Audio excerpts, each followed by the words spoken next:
civilians killed by ISIS were Muslims, mostly in Iraq and Syria. Military leaders told the New York Times that al-Baghdadi's alleged killing by U.S. Special Forces Saturday came largely in spite of, not because of, President Trump's recent abrupt withdrawal of some U.S. troops from Syria. Al-Baghdadi reportedly set off his suicide vest. We'll have more on al-Baghdadi's alleged killing after headlines. California's governor has declared a state of emergency as climate change-fueled wildfires sweep across the state from Los Angeles to Northern California. Strong winds lashed the Bay Area over the weekend, spreading the fires across multiple counties despite widespread mandatory PG&E blackouts intended to reduce the fire risk. The planned blackouts have left millions without power. Nearly 200,000 people are under evacuation orders, mainly in Sonoma County in Northern California. The San Francisco Chronicle reported the latest spate of fires have, quote, intensified fears that parts of California could become almost dangerous to inhabit. In Chile, over 1 million people poured into the streets Friday amidst a massive ongoing uprising over economic inequality and crippling austerity in the South American country. Chilean President Sebastián Piñera announced he will lift Chile's state of emergency tonight and begin a major cabinet reshuffle following the historic protests. At least 18 people have died. Hundreds more have been shot and wounded since protests erupted on October 19th amidst mounting reports of brutality and torture by Chilean authorities. The United Nations is sending a team to Chile to investigate allegations of human rights abuses against anti-government protesters. In Iraq, dozens of people were killed Friday and Saturday as Iraqis again took to the streets to protest corruption and lack of jobs. The major anti-government protests began earlier this month. Over 150 protesters were killed in the government's brutal crackdown against the first round of demonstrations. In Lebanon, tens of thousands of people gathered Sunday to form a human chain stretching north to south across Lebanon on the 11th day of nationwide anti-government protests. The 100-mile chain was intended to symbolize the protesters' unity and lack of sectarian divisions amidst the ongoing massive demonstrations against corruption, lack of jobs, and economic inequality. In Argentina, right-wing incumbent President Mauricio Macri resoundingly lost Sunday's national elections as voters cast their ballots for center-left opposition candidate Alberto Fernandez. The election was dominated by economic concerns. Nearly a third of Argentines are currently living in poverty after Macri imposed sweeping austerity measures and laid off tens of thousands of unionized public sector workers. The election was also a comeback for former President Cristina Fernández de Kirchner, who ran as vice president. Britain will not be leaving the European Union Thursday as planned after European Union leaders agreed to extend the Brexit deadline until January 31st. Earlier this month, British Prime Minister Boris Johnson lost a critical vote aimed at fast-tracking a Brexit deal. Johnson had previously said he would rather be dead in a ditch than delay Brexit, Britain's departure from the European Union. In the United States, President Trump was booed and taunted with chants of "lock 'em up" at the game of the World Series between the Washington Nationals and the Houston Astros. Lock 'em up. We're sick of them. Lock him up. Fuck yeah. The Astros beat the Nationals, giving them a 3-2 lead in the World Series playoffs. The Pentagon has awarded Microsoft a $10 billion technology contract to work on the military's cloud computing systems, beating out its competitors, including Amazon. President Trump reportedly told former Defense Secretary James Mattis to screw Amazon out of receiving the contract, according to a new book. President Trump has repeatedly attacked Amazon CEO Jeff Bezos, who also owns the Washington Post. Chicago Public Schools have canceled classes for the 8th consecutive school day as the Chicago Teachers Union continues to strike. Meanwhile, Chicago Public Schools and the SEIU Local 73, which represents 7,500 school support staff, have reached a tentative agreement on a new labor contract. The support staff union's bargaining team is still reviewing the final terms of the deal before officially ending their strike, but members of SEIU 73 say they'll be on the picket lines today in solidarity with the teachers. Earlier this month, more than 30,000 Chicago teachers and support staff went on strike to demand better pay and benefits, smaller class sizes, more nurses, counselors, social workers, and librarians. The historic strike brought the country's third largest school system to a standstill.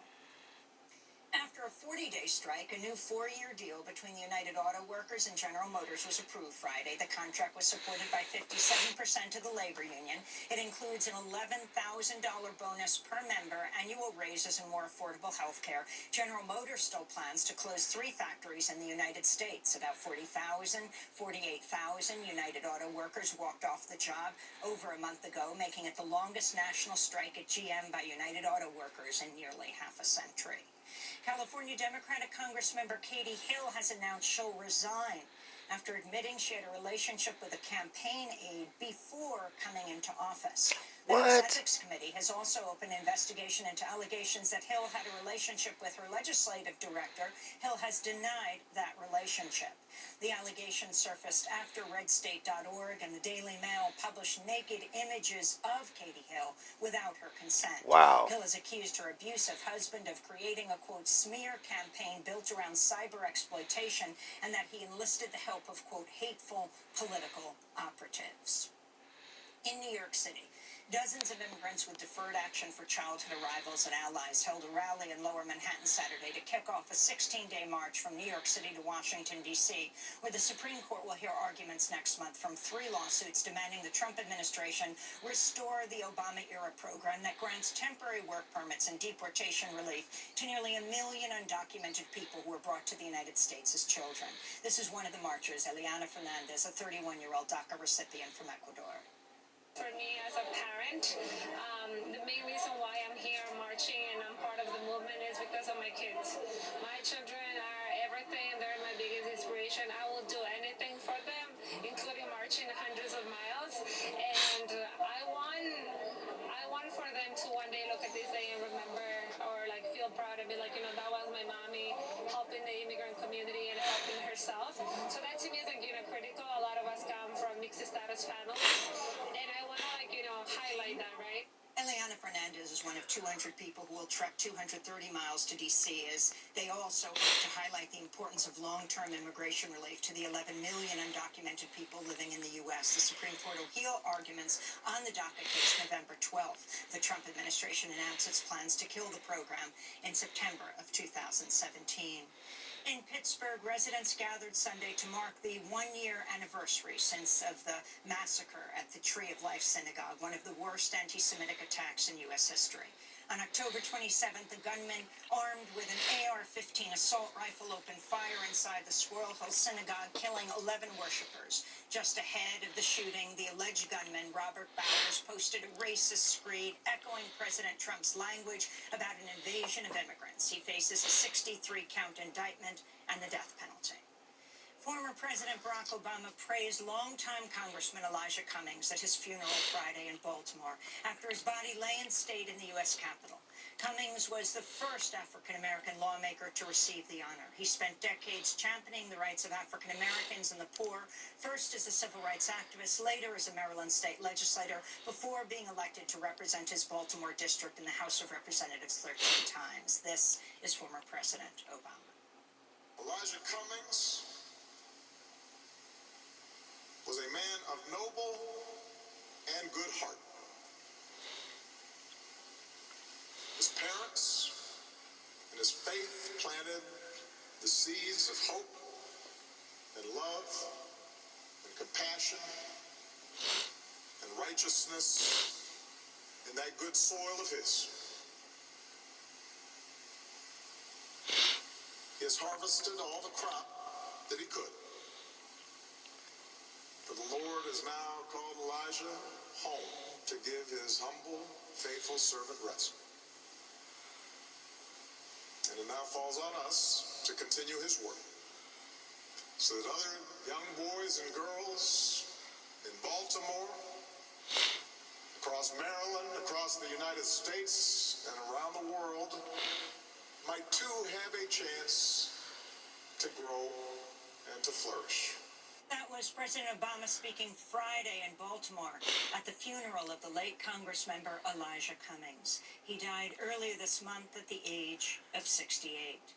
And longtime Michigan Congressmember John Conyers has died at the age of 90. Conyers was the longest-serving African-American in the history of the U.S. Congress.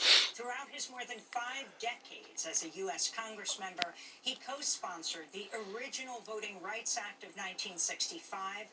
He helped found the Congressional Black Caucus. He opposed the Vietnam War, the Persian Gulf War, the 2003 invasion of Iraq. He also pushed for Medicare for all for decades and legislation to study reparations for slavery.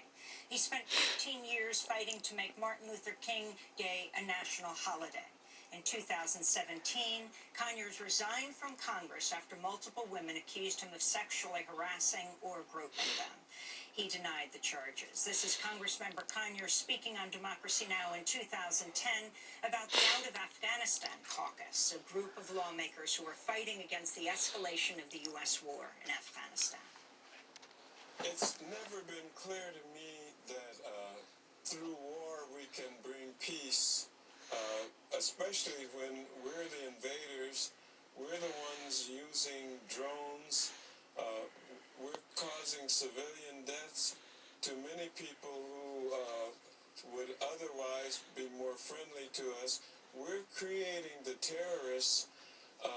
This is not being lost on most of the people in the country now. That was longtime Michigan Congressmember John Conyers Jr. speaking on Democracy Now! In 2010. He died Sunday at his home in Detroit at the age of 90. And those are some of the headlines. This is Democracy Now!, democracynow.org, The War and Peace Report. I'm Amy Goodman. Return